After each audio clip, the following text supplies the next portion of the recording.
In today's episode of Today in World War II, Belgium and Holland order a partial mobilization to counter the threat of a proposed Nazi invasion. Hitler meets with the Bulgarian Tsar and leaves not a happy camper from that meeting. A German test pilot becomes the very first pilot in history to use an ejector seat. The Casablanca Conference starts between Churchill and Roosevelt, ironically enough, in Casablanca. A U.S. Treasury Secretary receives a scathing report that exposes just how complicit the U.S. State Department was in not trying to help Jewish refugees. In the Pacific Medal of Honor winner John Basilone, who won the medal in Guadalcanal, was assigned to the 21st Infantry Regiment before the invasion of Iwo Jima. And finally, the German Army Group E officially completes its withdrawal from Greece and Albania. And for those people in Greece and Albania, there was much rejoicing. Let's get started. All right, so on January 13th, 1940, Belgium and the Netherlands ordered a partial, and I repeat, partial mobilization in response to the incident where the German plane landed in Belgium instead of Germany, thinking it was in Germany. And oh, by the way, it just so happened to have the invasion plans for all of Western Europe and the Low Countries, Holland, Belgium, and then France. Um, you know, keep in mind, this was the phony war. There's a lot of denial going on. A lot of governments, especially the smaller ones, the ones that were declaring neutrality, were hoping and praying that somehow this invasion was not going to happen. And if you think about this, even though the invasion plans were dropped in their laps, what did they do? Half measures. They still only did a partial mobilization. I just, what can I say? It's sometimes you can get hit over the head, with a sledgehammer, and it still doesn't cause you to wake up and smell the decaffeinated coffee, right? In this case, I just, wow. Well, they weren't ready when it actually did happen, and we know what happened after that. So on January 13th, 1940, Hitler met with the head of Bulgaria, we call it a king, they call it a czar, Boris III. Um, and Hitler was not happy with old Boris. The biggest reason why was that he wanted two things. First of all, Hitler wanted Bulgaria and Romania and Yugoslavia to join the Axis, what they call the tripartite alliance. And he was trying to build a coalition against the Soviet Union. Even though this is 1940, he hadn't conquered Western Europe yet. He still was already thinking about invading the Soviet Union, and he wanted Bulgaria's agreement to enter that alliance. And oh, by the way, of course, since he was Hitler and a Nazi, he also wanted the Bulgarians to deport their Jews. Well, the Bulgarian Tsar, I guess that's how they pronounce it here in this spelling, did not agree to either of those, and Hitler was incensed. 2 years later, Buddies died, and he was poisoned. And there's a lot of speculation that thinks the Germans were behind that because of his obstinance and his resistance to doing what Hitler wanted. And when you have an authoritarian, a fascist dictator, they don't like to be told no. And they generally have no qualms in resorting to murder and other strong arm tactics to get what they want. So what does that mean? Again, don't negotiate with fascists, right? Don't even, do whatever you can to stop them from taking power. Let's think about that in today's society. Anyway, what I would like for you to think about now is that you subscribe to my channel and you click the little bell that says notifications, because that means that whenever I drop a new video, you'll be notified immediately, and the little bell will have that red circle there, and you'll know that a fresh daily dose of World War II content just waiting for you. So please go ahead and do that. I would appreciate that. On January 13th, 1942, the very first pilot in the history of air technology, air warfare, was forced to use a ejector seat that had been built into this new prototype, this new Heinkel 280 prototype.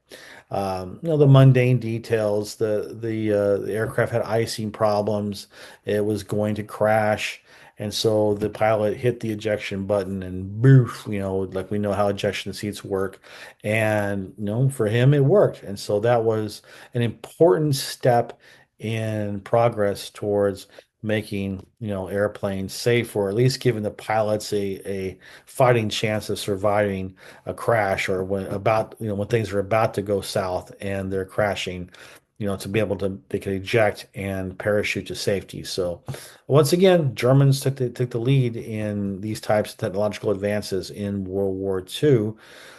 German science was no joke. And that's why after the war, the United States and the Soviet Union and the Brits were like jackals trying to scoop up as many German scientists as possible, so they could continue on with their Cold War advances.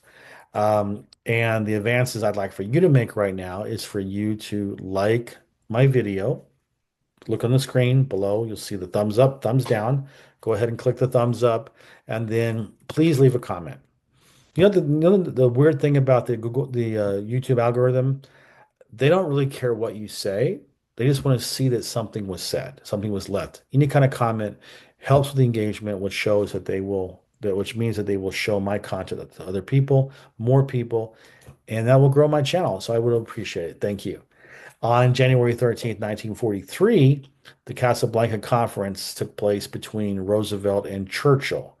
They had already met previously, and they were going to meet a few times more. This was the last conference before Stalin was included. The next one would be in Tehran, in Persia, which is now modern day Iran. And this was January 13th, 1943. They had pretty much won the North Africa campaign. Now they were looking at the invasion of Sicily, Italy.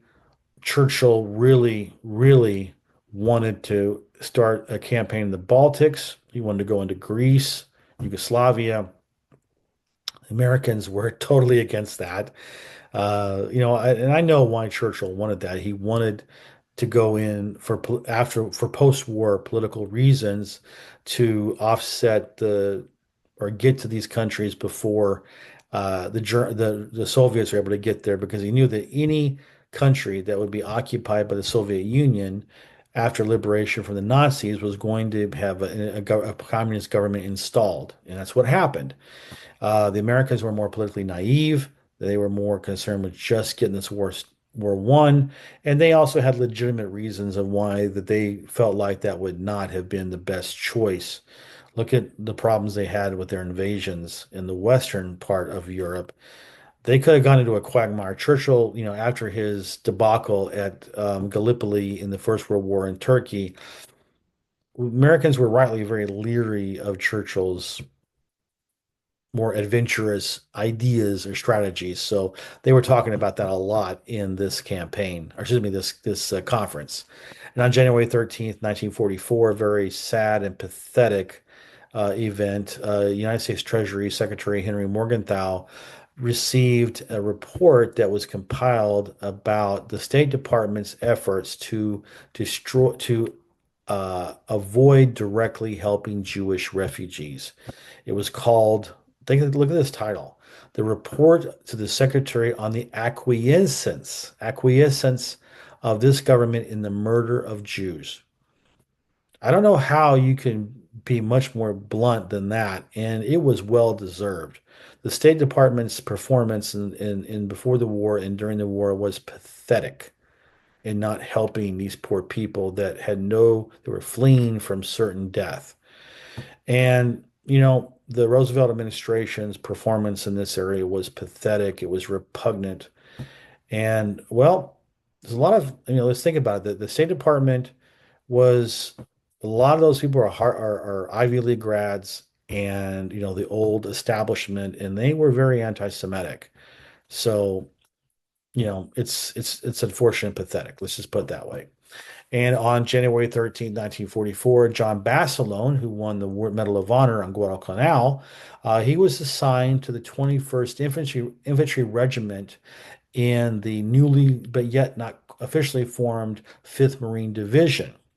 Basilone had been scooped from the fighting ranks after he won the Medal of Honor, and he had spent the next 2 years on bond tours and to raise money for the war. The In World War II, the war was funded not with deficit spending or not with borrowing, but they borrowed from the population. So it's very important that the American government, American citizens keep buying bonds and to keep excitement up and to keep motivation up. They would take, heroes, people, fighting men who had won medals and had gotten a lot of publicity. They sent them on bond tours around the country to drum up support and to get people to buy bonds to pay for the war. And that's what Basilone had been doing. By this time, his bond duty was over, and he was deciding what he wanted to do. Did he want to enlist for another tour, or did he want to retire? And at this point in time, he decided that he wanted to help train some new Marines that were going to be fighting in Iwo Jima and Okinawa. And well, spoiler alert, he actually decided to re-up and did not end well for Mr. Basilone. And January 13th, 1945, the German Army Group E finished its withdrawal from Greece and Albania. So this was another example of Hitler's Balkan adventure ending badly for him, but didn't everything end badly for Hitler eventually, as we know. But in this case, you remember Mussolini had dragged him into the war because Mussolini and Italy had invaded Albania in 39 and 40, and they got their butts kicked by the Greeks, and they were in danger of being driven back into the sea from Albania, and Hitler had to come in and save his bacon, and then Hitler ended up invading, Greece. You know how it goes. And it was a lot of resources were spent taking those countries, occupying those countries that could have been used in offensive capacities in other parts of the war, Eastern Front, Western Front, North Africa. So it was good for the Allies, stupid for the Germans. And that is all the news that's fit to print, as they say, for January 13th and then World War II. Thank you for being here. Can't wait to see you tomorrow.